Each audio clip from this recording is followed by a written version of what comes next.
Salve, salve, minha criança, tudo bem com você? Então, professora Cíntia, mais uma vez com você aqui no nosso canal do YouTube para continuar trabalhando o conhecimento químico, onde nossa aula de agora irá ainda dar continuidade referente ao conteúdo de cálculo estequiométrico, porém com uma atenção especial voltada para o conceito de reagente limitante e reagente em excesso. Mas se você ainda não é inscrito aqui no nosso canal, se inscreva e também não esqueça de ativar o sininho de notificação para você sempre ser notificado quando a gente postar algum conteúdo novo aqui no nosso canal. Tranquilo? Então vamos lá.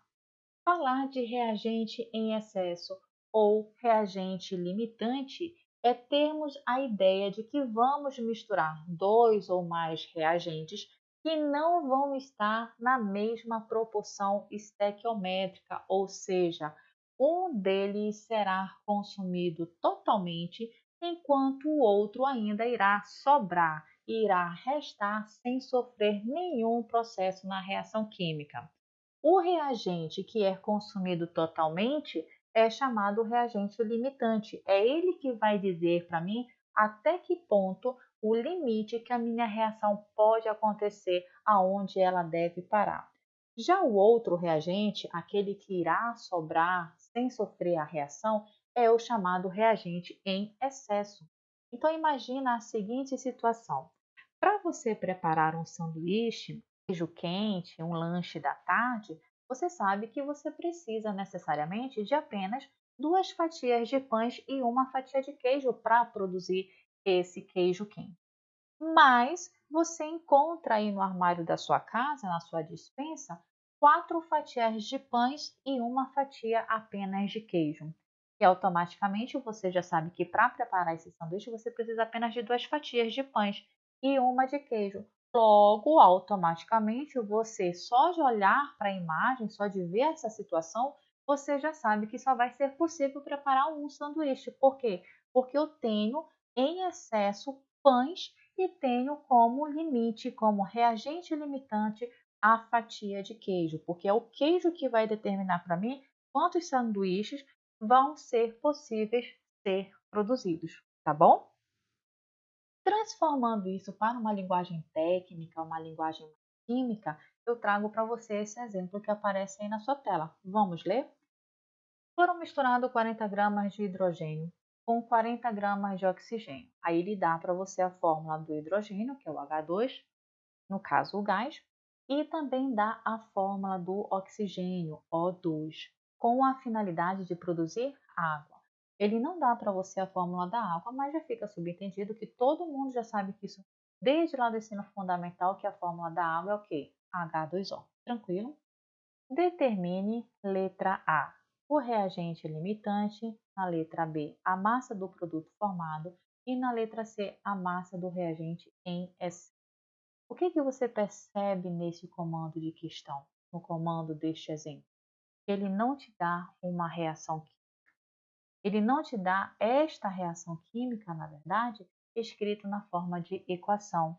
Ele escreve esta reação em forma textual, justamente quando ele diz que foram misturados 40 gramas de hidrogênio com 40 gramas de oxigênio, esperando-se produzir quem? A água.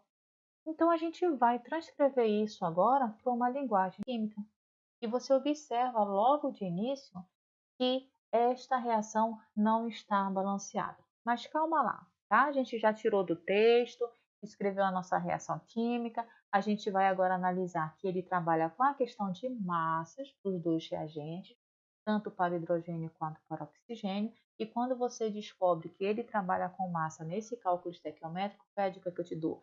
Vai logo calcular a massa molecular de cada uma dessas substâncias ou moléculas que fazem parte da nossa equação química.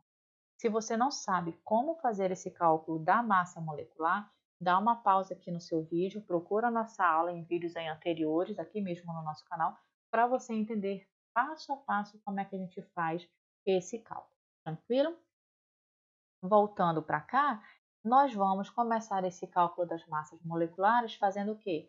Desmembrando, ou seja, identificando os átomos que fazem parte dessas minhas substâncias ou moléculas.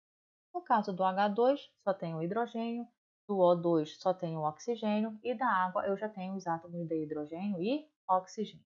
Vou agora olhar lá na tabela periódica e vou pegar a massa de cada um deles, onde essas massas vão ser multiplicadas pela quantidade de cada um dentro das minhas moléculas, tá bom? Então, olha, do H2, a massa do hidrogênio 1, como tenho dois átomos de hidrogênio nesta molécula, então eu faço 1 vezes 2, que vai dar 2, e eu encontro que a massa molecular do H2 é 2 gramas por mol.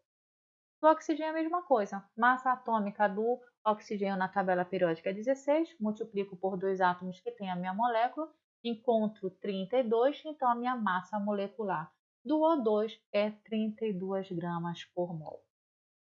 Da água, eu tenho os átomos de hidrogênio e oxigênio, onde a massa de cada um deles, respectivamente, na tabela periódica é 1 e 16. Vou multiplicar essas massas pela quantidade de cada átomo que eu tenho aí na minha molécula. Então, do hidrogênio eu tenho 2 e do oxigênio eu tenho 1.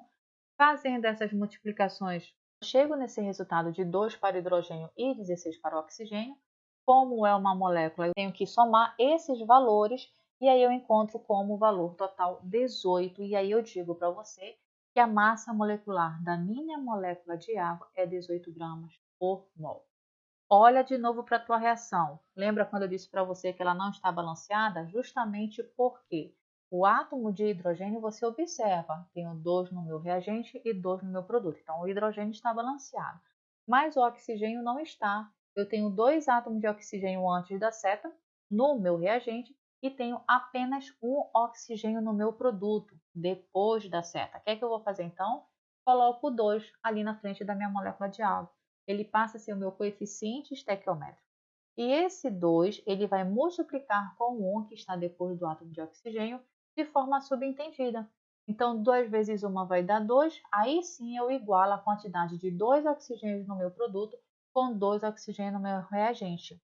Porém, o 2 também vai multiplicar com o 2 do hidrogênio. E aí passo a ter 4 hidrogênios no meu produto. E lá no meu reagente eu só tenho quantos? 2. O que é que eu vou fazer? Vou acrescentar o 2 lá na frente, porque quando eu multiplicar, 2 vezes 2 vai dar 4. E aí a minha reação se torna o quê? Balanceada. Você não pode começar o cálculo estequiométrico com uma reação que não está balanceada. Você tem que balancear, tem que observar se ela está balanceada, porque senão o seu cálculo vai dar totalmente errado.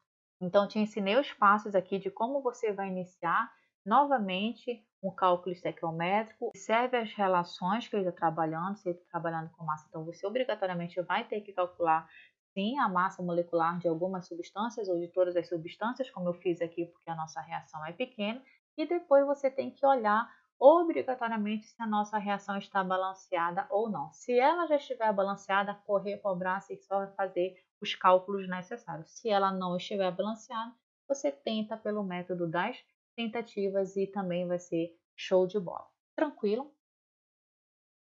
Na sequência, trago para você já a nossa reação balanceada aí diretamente, onde eu vou colocar aqui como dados dessa questão as massas moleculares que a gente aprendeu a calcular no slide anterior e já trago para você o que a nossa letra A pede, o reagente limitante.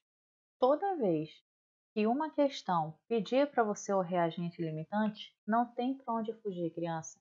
Você vai ter que fazer os cálculos relacionados com as quantidades desses reagentes que ele está trabalhando com você. Por exemplo, ele diz que tem 40 gramas de hidrogênio com 40 gramas de o quê? Oxigênio. Então, você vai ter que fazer um cálculo para descobrir se realmente ele vai utilizar 40 gramas de hidrogênio e depois novamente um outro cálculo relacionado com esses 40 gramas de oxigênio.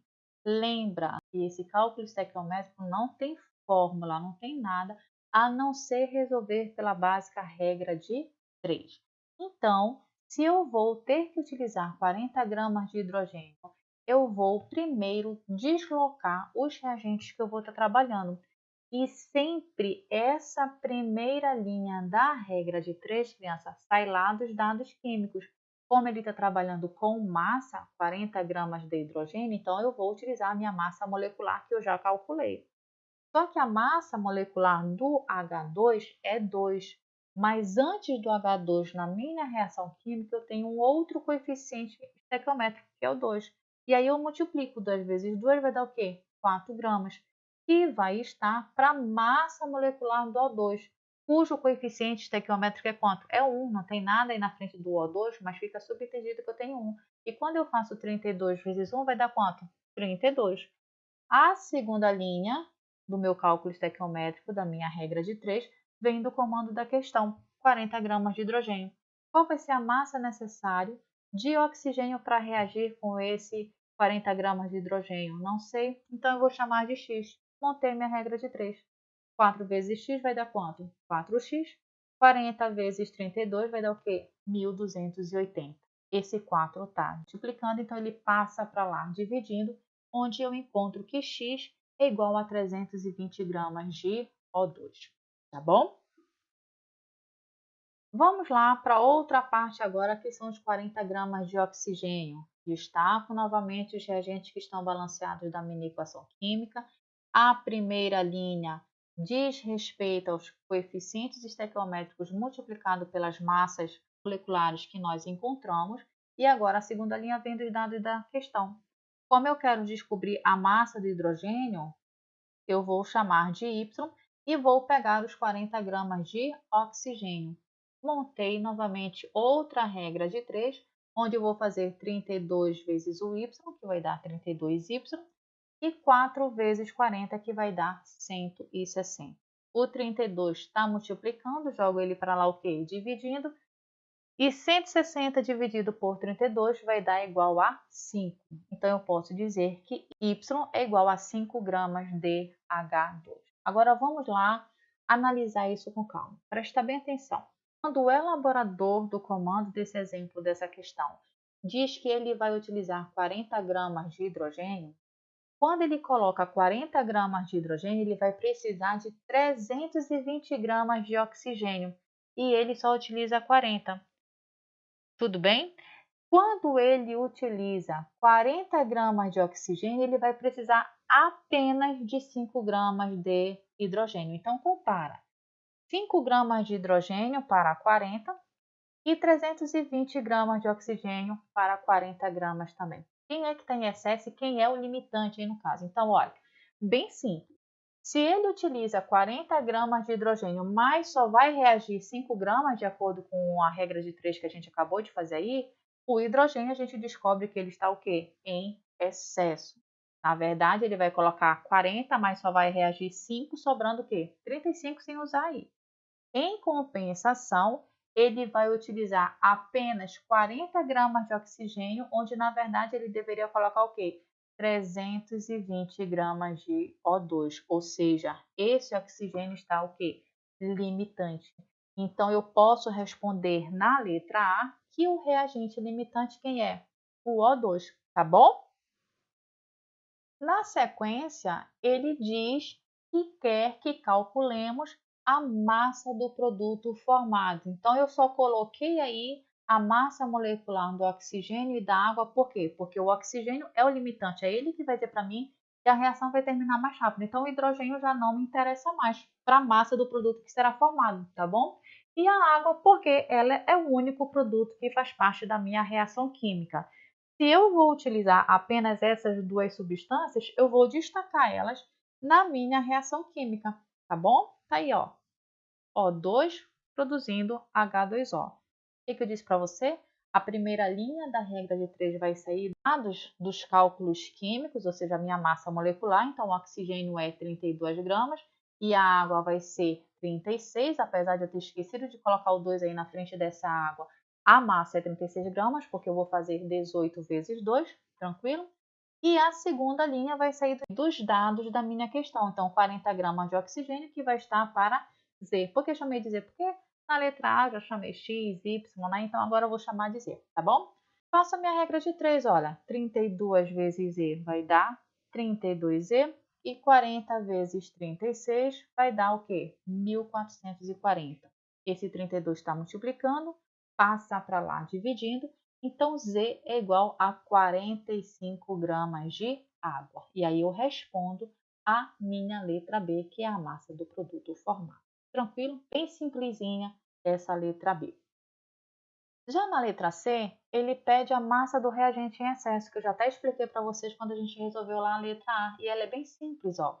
Trazendo novamente o que a gente fez na letra A das regras de 3, eu descobri que a gente utiliza 40 gramas de hidrogênio no comando da questão, com 40 gramas de oxigênio, mas o hidrogênio está em excesso, o oxigênio é o limitante, e através dos cálculos dessa massa, a gente descobre que vai ser utilizado apenas 5 gramas de hidrogênio. Então, o que é que a gente faz? Pega os 40 gramas do hidrogênio que está em excesso e vai subtrair do 5, onde nós vamos descobrir que a massa do reagente que está em excesso é de 35 gramas de hidrogênio. Tranquilo, criança? E é isso. Obrigada por ficar comigo até o final de mais uma aula. Qualquer dúvida, você já sabe como me encontrar. Tem as minhas redes sociais, o Instagram, nosso e-mail, nosso WhatsApp disponível também lá no nosso arroba do Instagram, ss.química. E qualquer coisa, deixa um comentário aqui embaixo desse vídeo. Até a próxima aula. Tchau, tchau.